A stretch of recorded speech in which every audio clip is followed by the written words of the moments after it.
Now that it's official, it's a worldwide phenomenon for Black Panther, doing $387 million during the President's Day weekend. Black Panther beat a Star Wars record for $40 million made on a Monday. They broke in all kind of records everywhere in the world. And now people are asking for more. What's next? And people don't understand, like, why is this such a big movie as compared to Birth of a Nation? Well, Birth of a Nation is a real movie. You know, that's a non-fiction type of film that actually happened and did not have the backing and the support of Marvel and Disney. So that explains the difference. But yes, I would advise everybody to at least own Birth of a Nation.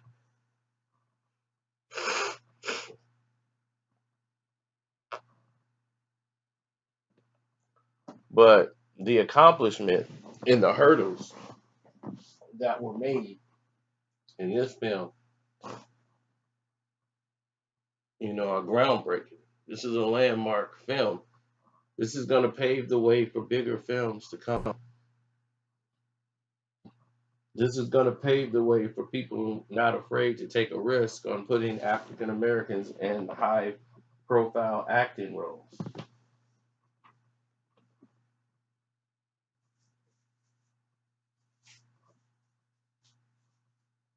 They can no longer use the excuse that they don't sell.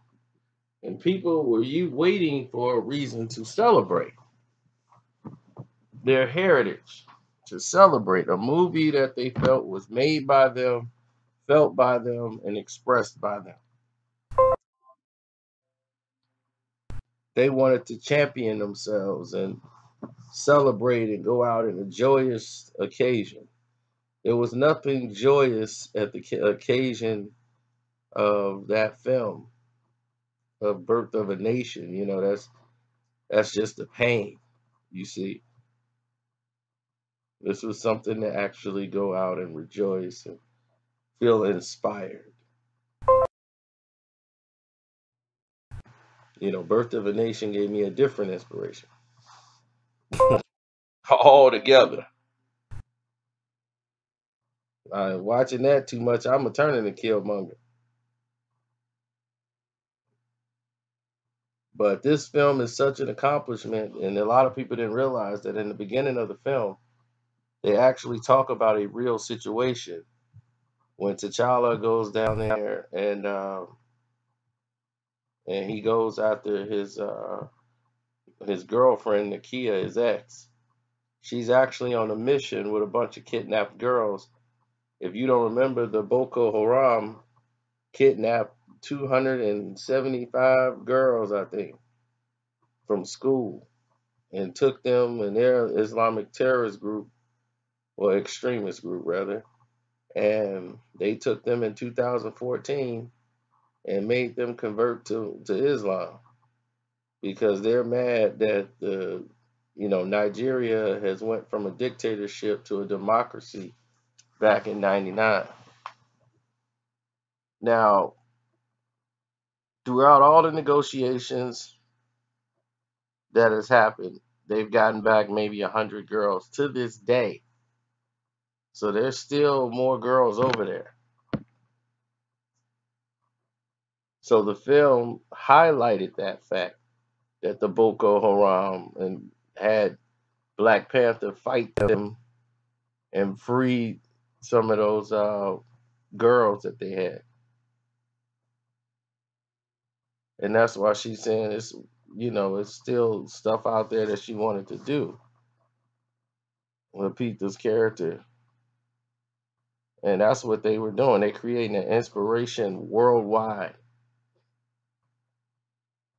And it's not just Africans that like it. Mexicans watch this movie. Asians, South Koreans, everywhere they love Black Panther. whites, they like Black Panther.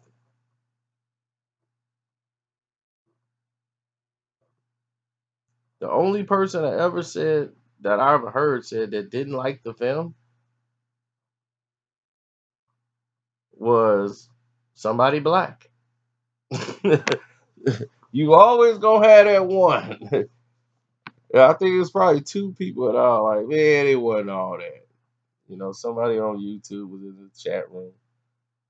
Man, y'all tripping. This film ain't all that. You know, somebody gotta hate. You know, it's gotta be one.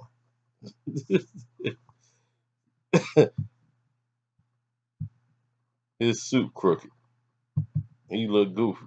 You know, it's just somebody just gotta be heard. The hate just gotta be there.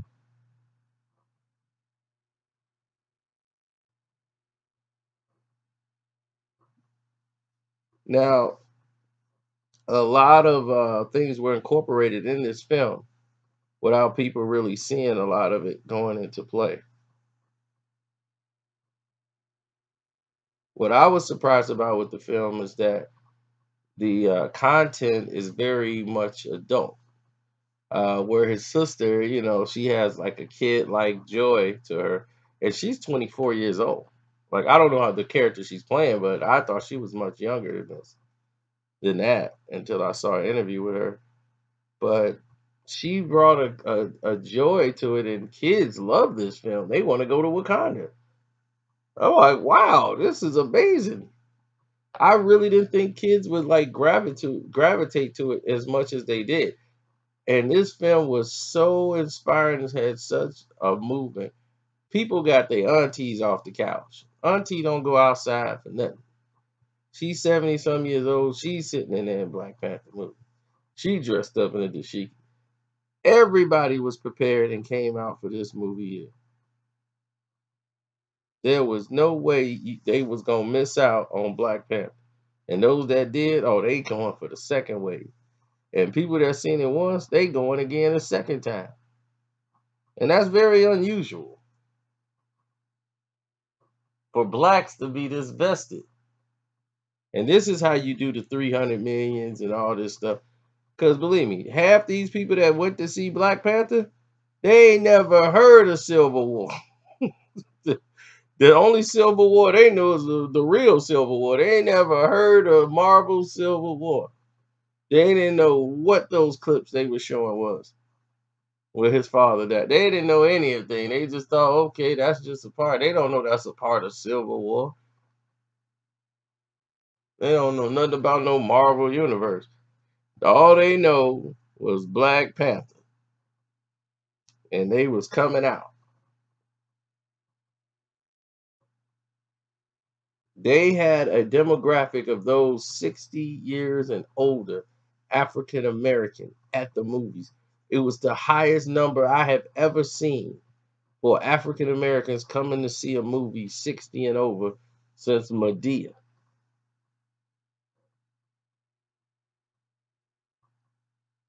People were out in droves.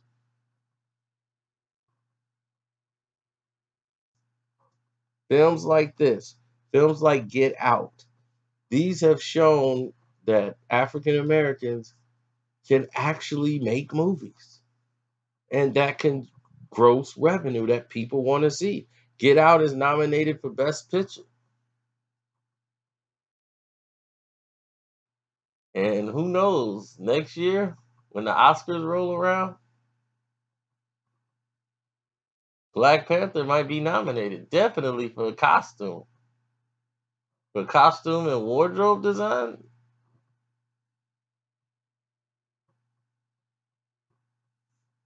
For all the tribes.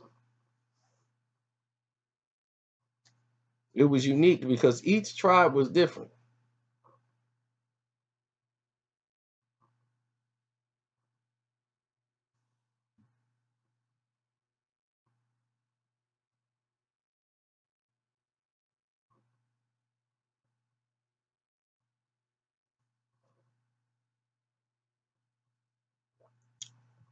But I don't want to keep you all day. Go see the movie if you didn't. If you did, I'm quite sure you enjoyed it like I did. And I might go see it tonight. Hell, why not? I'm out.